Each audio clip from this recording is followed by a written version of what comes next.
Johnson and Johnson traditionally is one of the world's most trusted companies. A lot of people know about the famous Johnson and Johnson credo that spells out the responsibilities to constituents and several publics. How does Johnson and Johnson ensure that the credo, which was developed a long time ago, remains applicable to the company today? Right. The credo emerged in the early 1940s and has been really a centerpiece for how we've thought about our responsibilities for the 60 plus years since. And the embedding of it, the way it becomes a part of the fabric of the company, is absolutely essential in my mind to the culture at J&J. And I would say there are two components of that.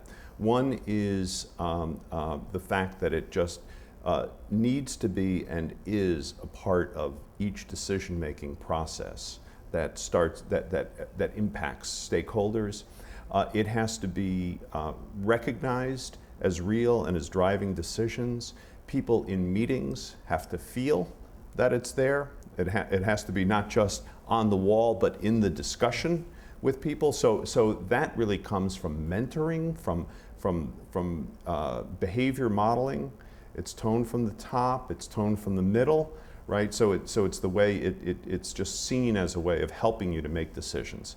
That's one. The second way, which I think is supportive of that, but could not replace it, are to create opportunities for people to engage more directly with the elements of the credo, to build better understanding and so on. I'll give you one example of that from the last couple of years, which is where we established a tabletop process where people as small groups could stand around a table with a map of sort of the journey through the credo and actually would talk about their own circumstances, the situations they faced. How did this part of the credo come up? Where was it challenged? Where did you have trade-offs that you felt like you had to make between states? So it was more of an exercise that engaged people. But again, that's supportive of what, to my mind, is the core, which is seeing it in the room, in the decision-making process. How important is mentoring to the fostering of ethical decision-making in the workplace? I guess you've sort of answered that question in that if you have that experience of working with the people who are wrestling through the problems, that's a form of mentoring, isn't it? It absolutely is, and that's precisely correct.